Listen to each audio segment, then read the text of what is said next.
When I was 11 years old, one of my teachers set up a simulation of ancient Greek society. And he said that the only way that the girls could enter the classroom is if they were accompanied by a boy. That did not go over well with me.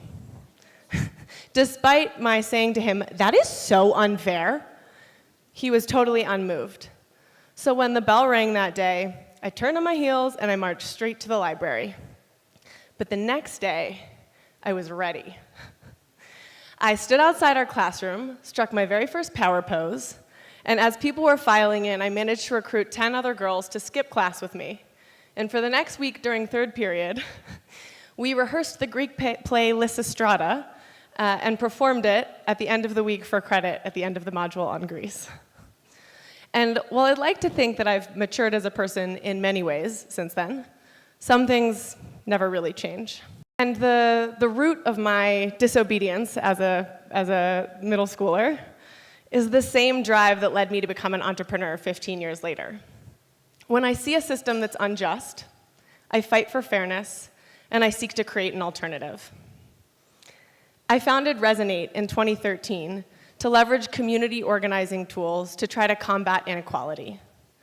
And I decided to start Resonate in Rwanda, a place where there's incredible policies that support women in leadership and administrative support, including more than 50% of Rwanda's parliament is female.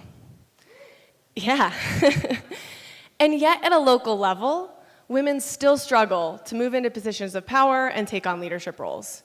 And that is clearly deeply unfair.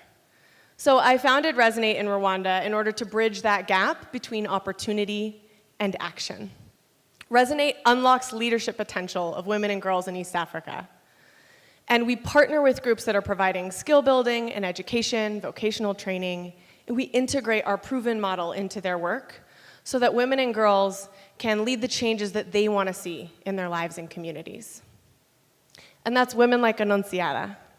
Annunziata was smart and skilled, but as a single mother, she was constantly struggling to provide for her children.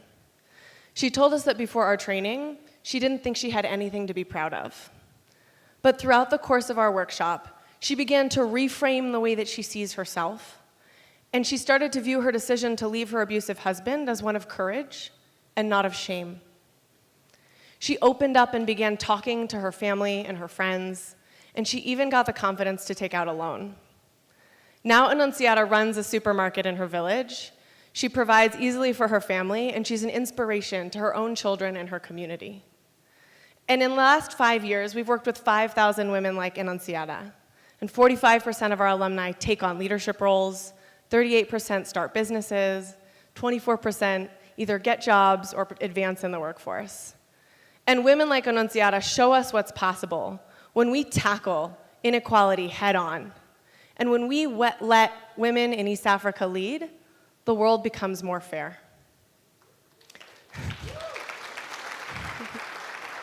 We have learned time and time again through our work that the problems of the world are most effectively solved when they're solved by those who are directly impacted by them.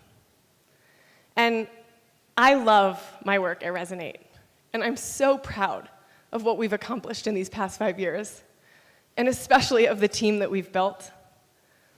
But we're an organization that supports East African women's leadership. And that's why we've set a goal that by 2020, our entire staff will be East African. And that's why I've decided that next year, I'm actually stepping down from my role as CEO.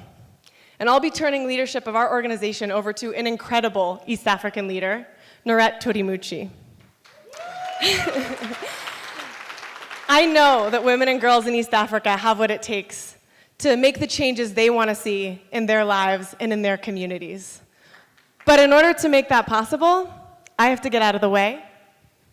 So we can take the mic and let our voices resonate.